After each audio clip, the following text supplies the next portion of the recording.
What is going on, alpha males? Welcome back to the Alpha Male Podcast.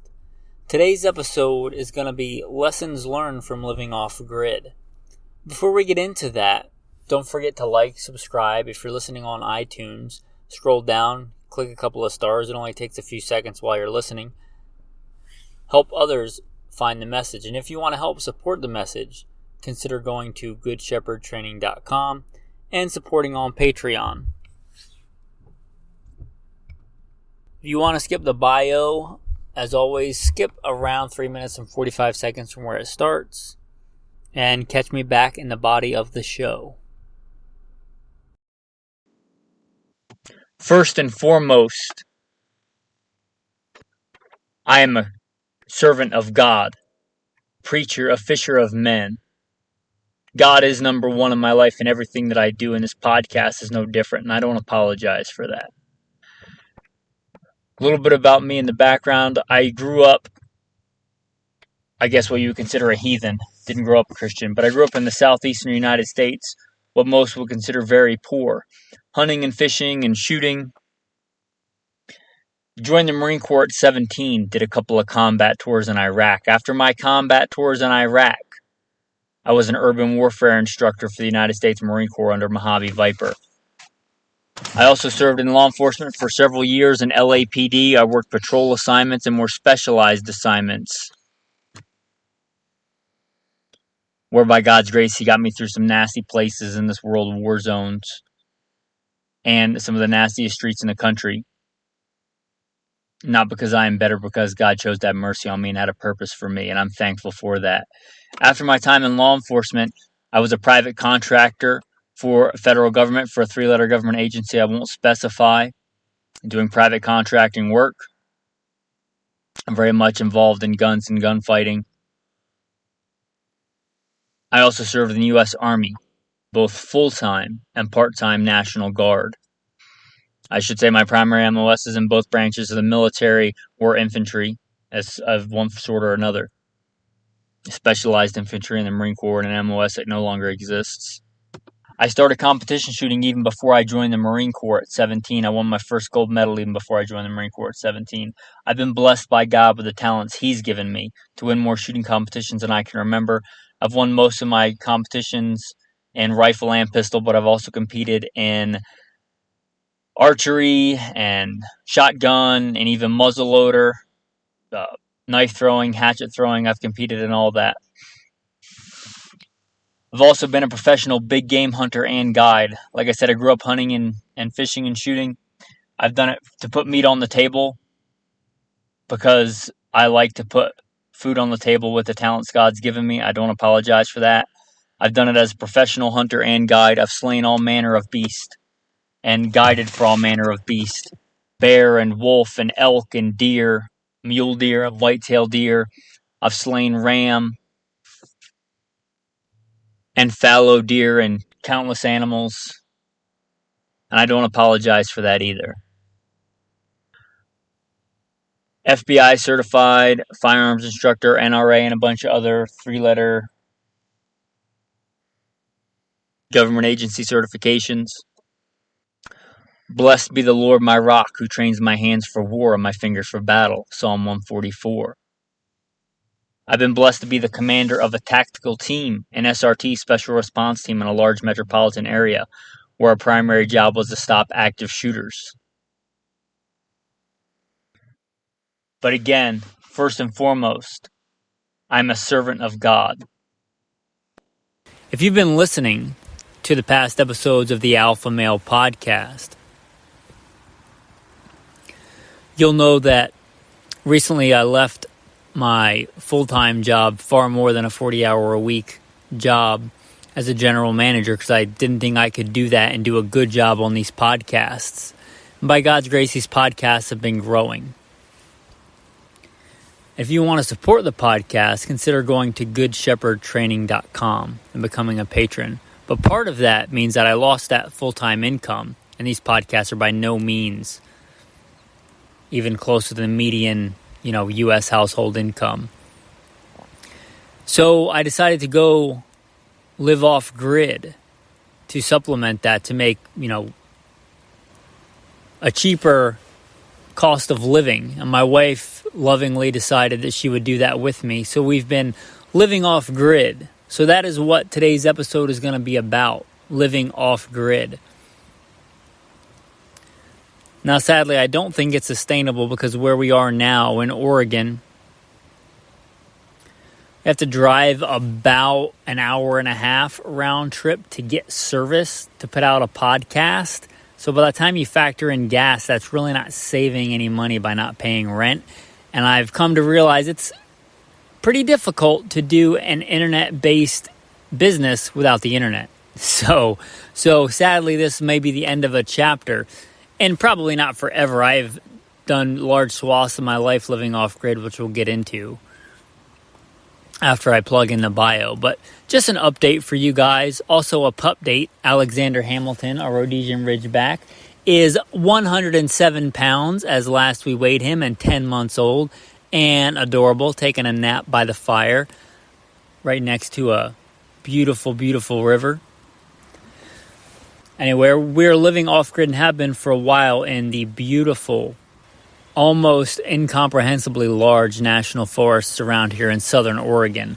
Beautiful, some of the most lush and beautiful land I have ever seen.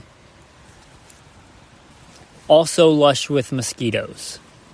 But as far as the beauty of the land goes and the beauty of the forest goes, I think unrivaled. With that, men, I will again encourage you, please consider going to goodshepherdtraining.com and becoming a patron. All right, let's get into the body of this episode. Lessons learned living off grid. Now, I should say I'm mostly going to focus on this living off grid experience. I have lived large portions of my life off grid before, depending on how you define off grid. Obviously, in the Marine Corps, I was infantry, and there were many nights, especially during the war, we would push up during the invasion, take a city or countryside, liberate it or conquer it, whatever your viewpoint is, and then we would pull out of the city and we would dig a hole and sleep in it. We would dig a fighting hole and sleep in it so we didn't get shot. So that's about as hardcore living off grid as you can get. My wife and I have also lived off grid in the past in Sedona, and we have living off grid now. Most of these are going to refer to the way we're living now, which we are talking about off grid, but we also have, a battery that we can actually get electric lights when we need it. We can't just get power on demand as much as we want whenever we want it, or hot water as much as we want whenever we want it. But if we really want it, we can get it. So that's the kind of off-grid I'm talking about, too. To be clear, there are many different levels of off-grid, but that's what we're talking about today. So lessons learned while living off-grid. Now, you may think I'm going to talk about first water purification or bear defense, and we will talk about those things. But that's not where I'm going to start. Surprisingly, where I'm going to start is community. One of the greatest lessons I've learned while living in this experience off-grid is community. You may think that in the millions of acres of national forest, I wouldn't have neighbors, but I'm blessed with a few neighbors. And you know what? I know my neighbors better around here than I knew them living for years in a people hive, a subdivision, I call them people hives, in a subdivision in big cities. Even though they were right next door, living literally in the same building, just subdivided.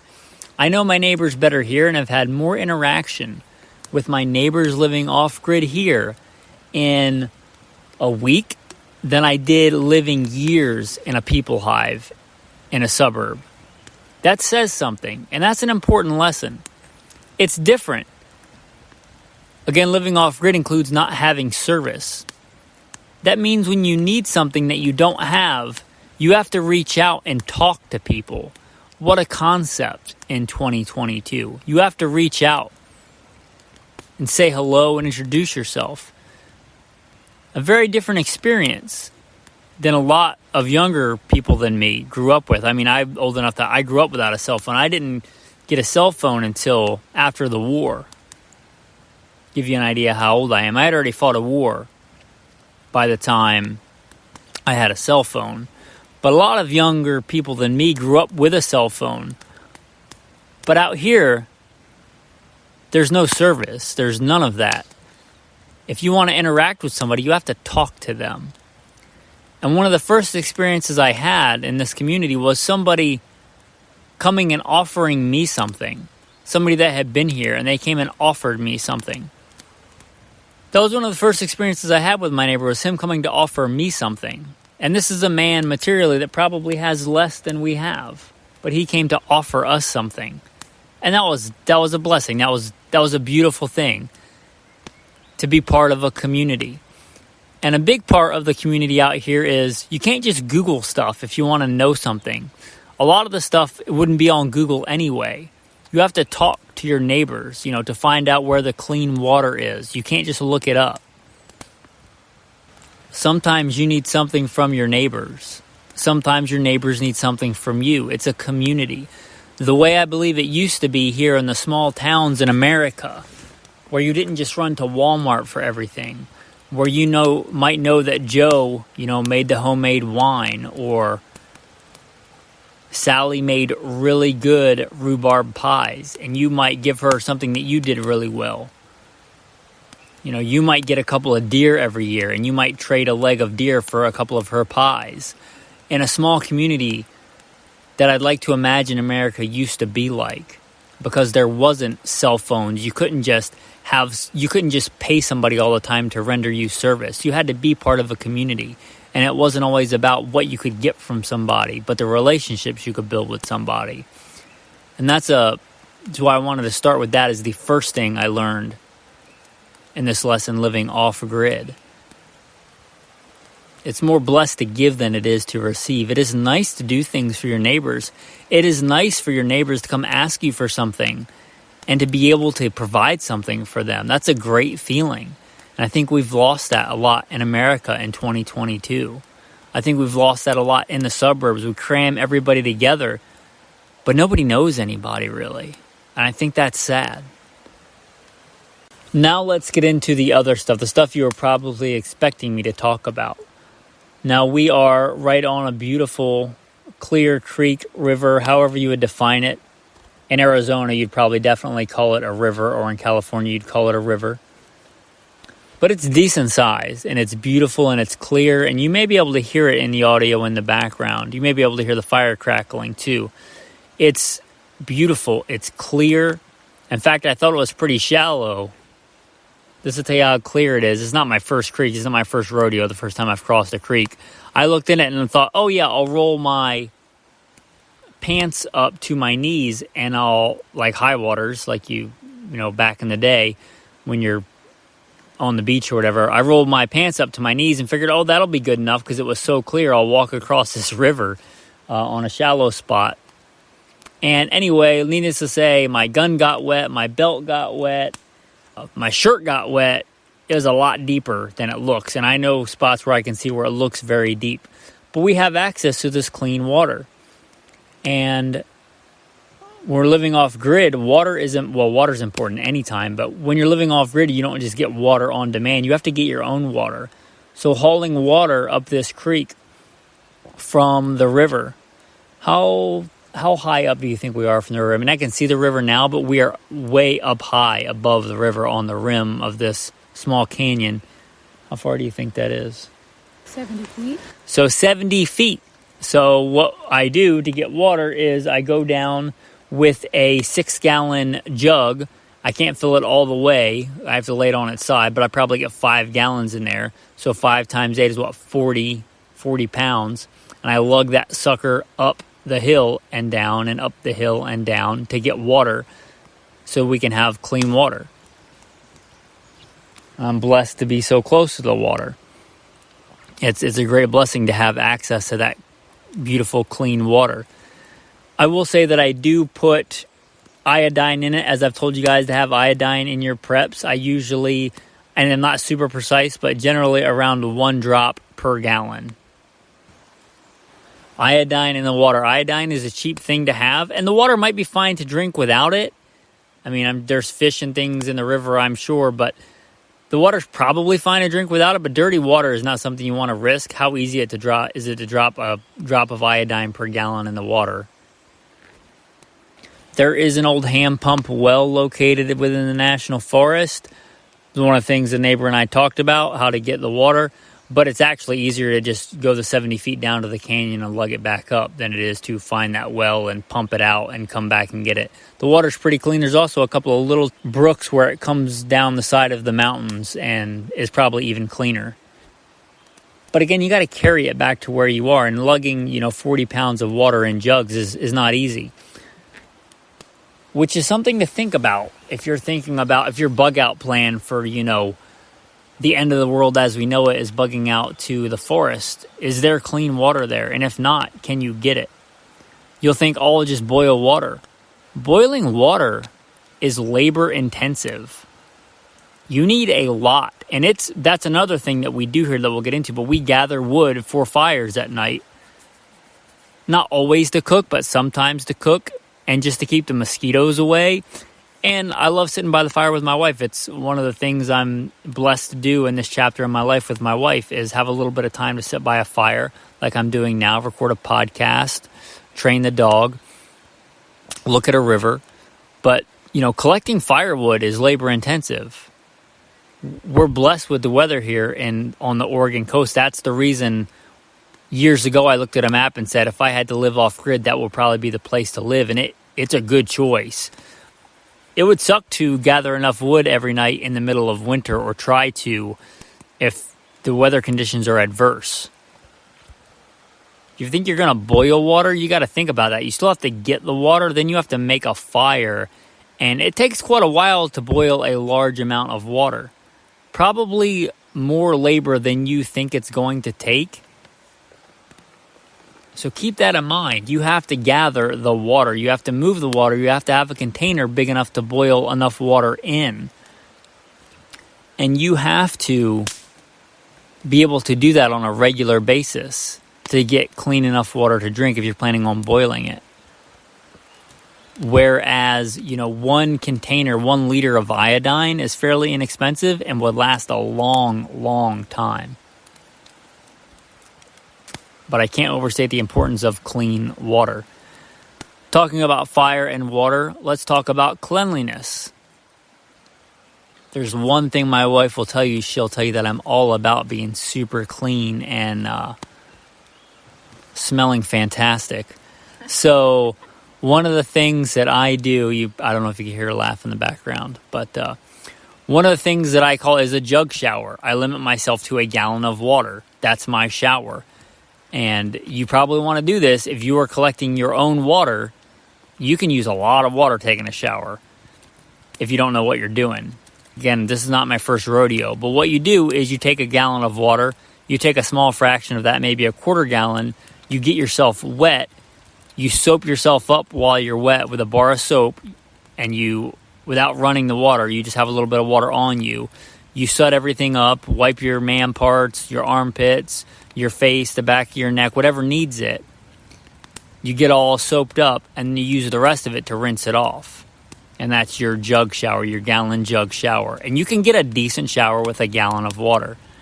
Again, when you lug 40 pounds of water at a time up a 70-foot embankment, you learn real quick to appreciate the value of water. It's still important to be clean and take care of your hygiene, brushing your teeth, taking a shower when you're living off grid. That stuff doesn't go out the window, especially if you're married.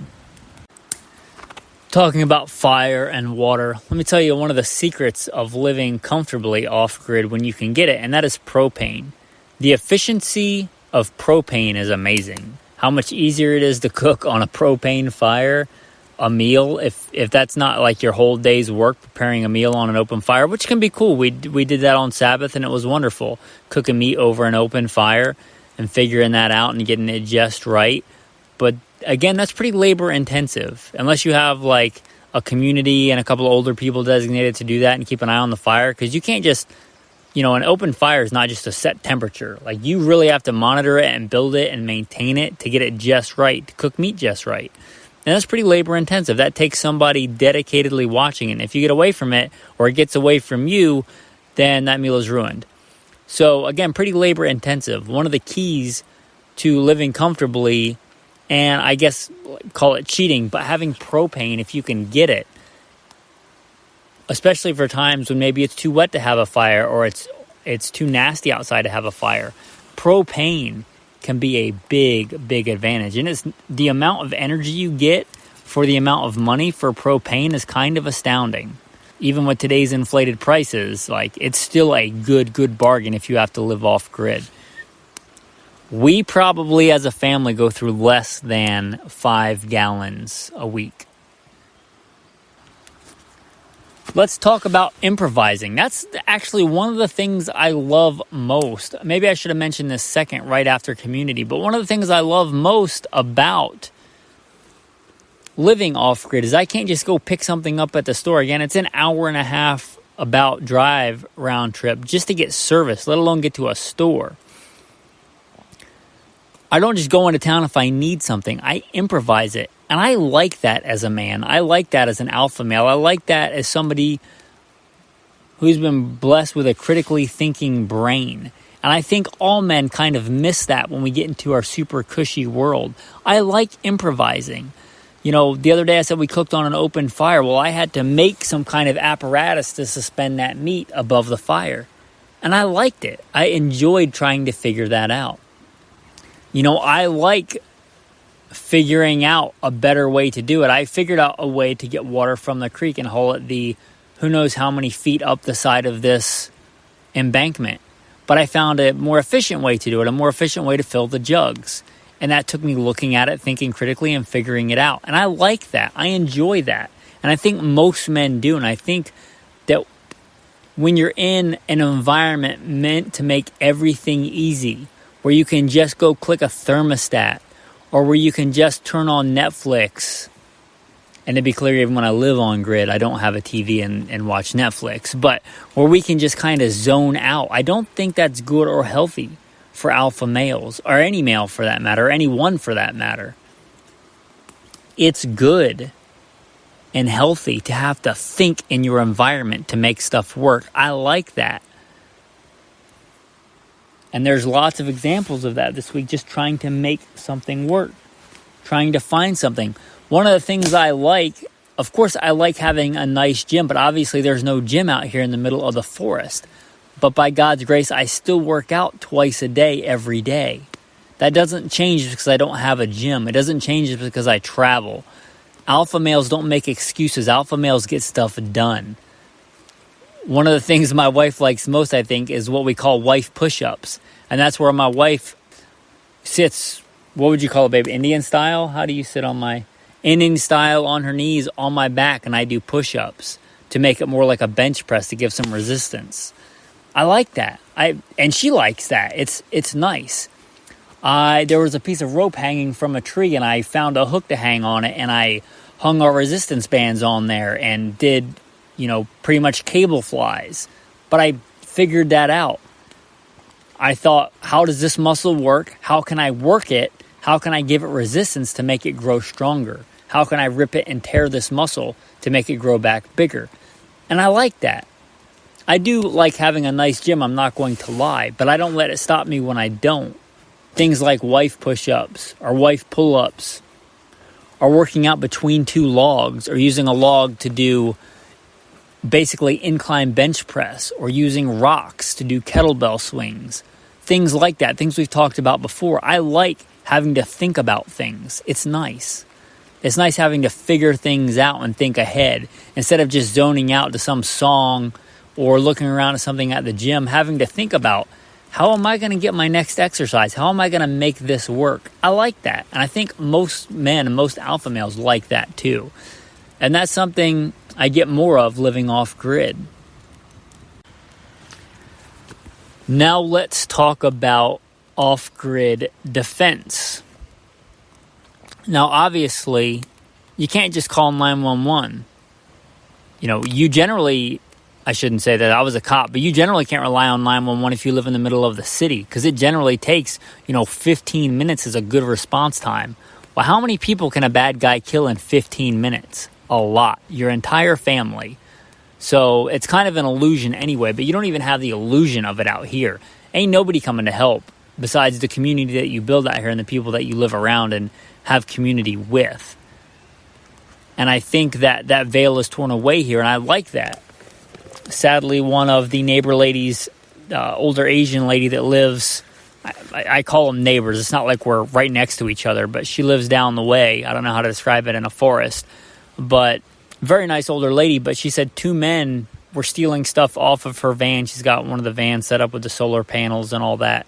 Came and stole stuff off her van while she was inside it. And she didn't say it, but I assume she was afraid to go outside. And for an older elderly lady with no gun, that may have been the best course of action for her. But, stuff does happen out here. You still have to be ready for defense. And that's when times are normal. What about, when times are bad? If you go out to the wilderness and you have resources, a lot of people that come out to the wilderness aren't going to have resources, and they're going to want to take your resources. So defense is as important living off-grid as it is living on-grid. It doesn't change, I don't think. We do have some different threats out here. We did have a family of bears come into our camp, which I'm not going to lie, were pretty adorable. And I love hunting bear, and you guys know if you've listened, I've slain bear, and I like to hunt bear. But I got to see a mom with her baby cubs come into camp, and they were about as young and small as I've never seen bears that small. They were little tiny bears, but that doesn't mean the mom's not still dangerous. My immediate neighbor, the one closest to me, said that he got charged by a male bear not too long ago. So, defense against wildlife out here is a real thing. Defense against bears is a real thing. I am definitely not going to shoot a mama bear with cubs unless I absolutely have to. But if a male bear charges me, I'm going to kill it. The same as in town. I make sure I have a gun on my hip. I have a gun on my hip right now as I'm recording this podcast, which I'm sure is no surprise to you if you listen to this podcast or Gunfighter Life for any length of time. I still practiced. I still set up a shooting range. Those things don't change your responsibilities as a man to be able to provide and protect for yourself and those around you. Don't change because you go off grid. But defense is as important out here. And again, you probably don't have the ability to rely on police and things like that in town either. A lot of people just think that they do. But you certainly don't have it out here. And if I could find a gun to take out mosquitoes, I would buy that gun, because the mosquitoes here are pretty bad. That's the one thing. I don't like the harsh chemicals of bug spray. I'll use them on my clothes. I generally don't like using them on my skin, which means I get quite a bit of mosquito bites. Other than the southeastern United States where I grew up, I have never seen so many mosquitoes. There are a lot here because it's wet and it's forest and there's little pools of water all over the place, and there are just a ton of mosquitoes. I'm trying to learn the native flora and fauna here. That's another thing we'll talk about. I was blessed to be able to take my mother-in-law, who, let's just say, is not a country person, not a country girl. And I don't think she's ever thought about getting her own food and collecting her own food. And I was able to take her out berry picking.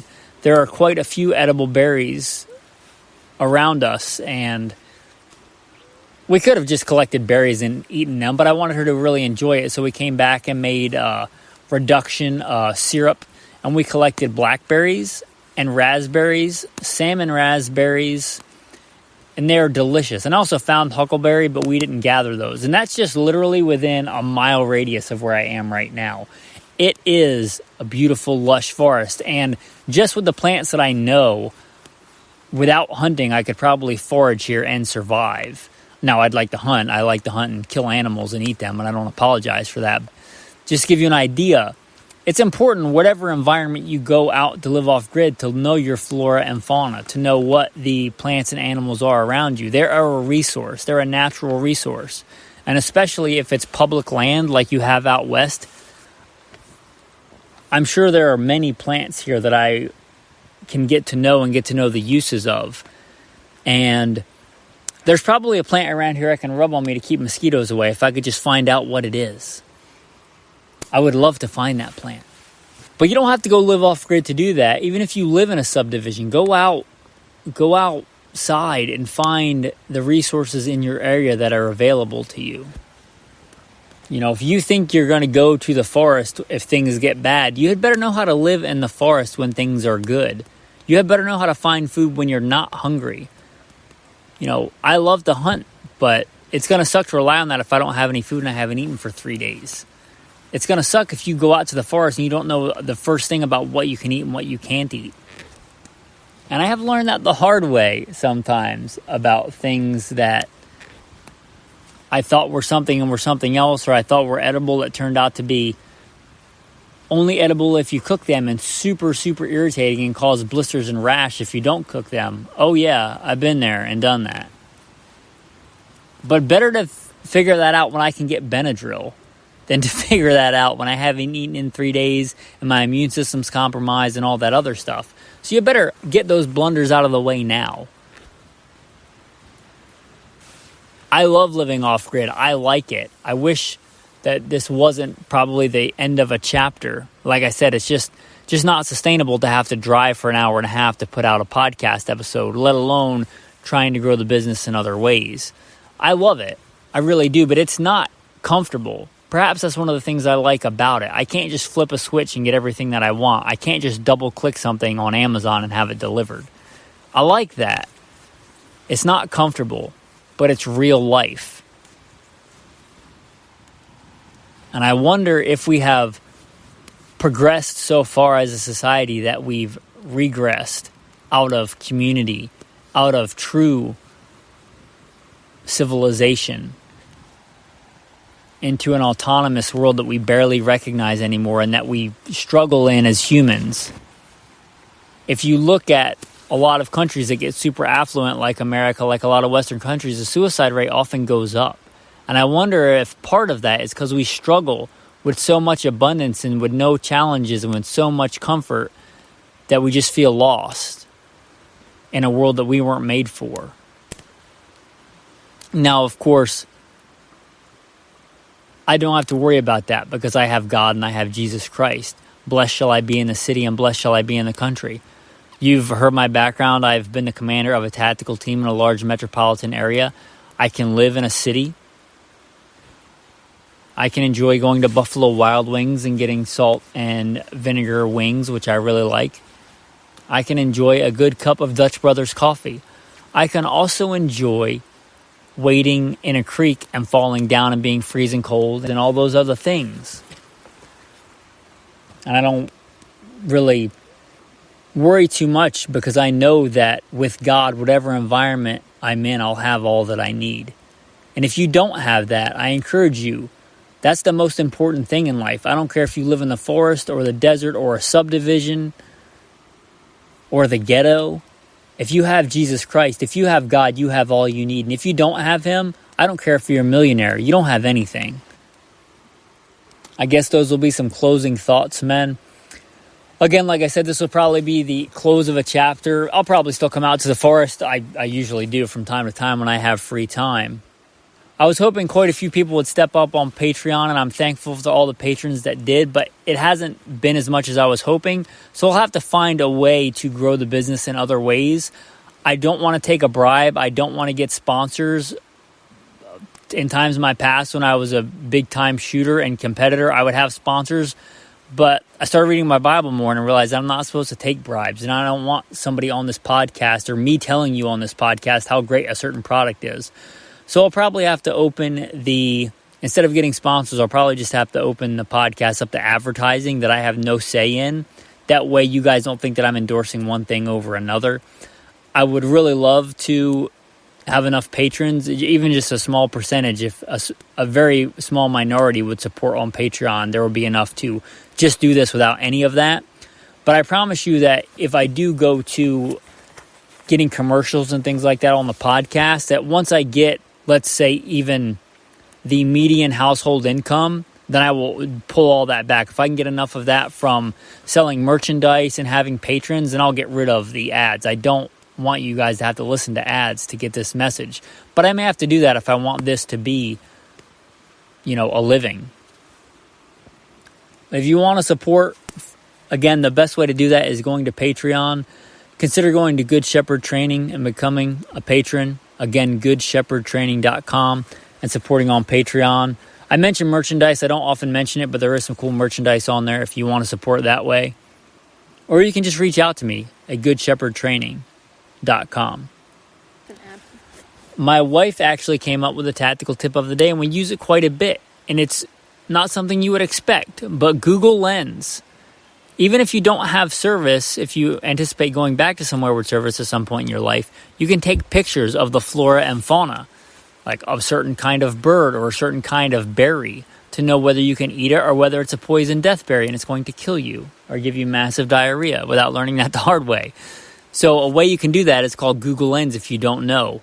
You can get it on your phone. You can take a picture of it and it will search, and you can search through and find out what kind of plant it is. It comes in pretty handy. It doesn't work super great for trees, but for a lot of bushes and berries and flowers that are edible or poisonous. We found quite a few edible plants that way just on this trip alone, and one very poisonous plant, this foxglove. Some things look delicious and will kill you, and some things look disgusting and are very edible. So anyway, the tactical tip of the day, Google Lens. It's pretty cool. I'm not one for embracing all new technology, but that's something that's really handy, especially for somebody that's into hunting and foraging and gathering. So the tactical tip of the day, we can thank my wife. Thank you, babe. Welcome. For Google Lens. That's a good tactical tip for a lot of things, especially finding edible plants. The tactical verse of the day. Follow peace with all men and holiness, without which no man shall see the Lord. Looking diligently, lest any man fail of the grace of God, lest any root of bitterness springing up trouble you, and thereby many be defiled. Roots of bitterness. Roots of bitterness creep in our lives. Whether we live on-grid or off-grid, whether we live in a desert or a jungle or the ghetto or a mansion. Roots of bitterness. Being bitter towards our fellow man. You're not supposed to be bitter. You're supposed to forgive. You're not supposed to covet what your neighbor has. You shall not covet your neighbor's house. You shall not covet your neighbor's wife, nor his male servant, nor his female servant, nor his ox, nor his donkey, nor anything that is your neighbor's.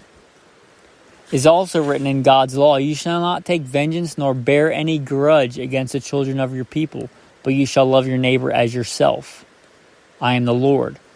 Also, a little bit further down in that same book, it says, the stranger who dwells among you shall be as one born among you, and you shall love him as yourself.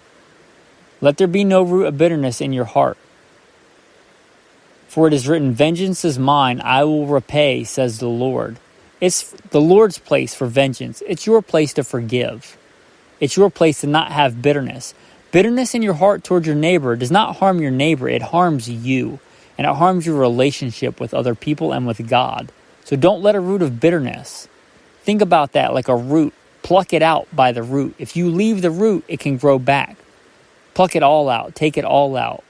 Let there be no root of bitterness in your heart towards your fellow man.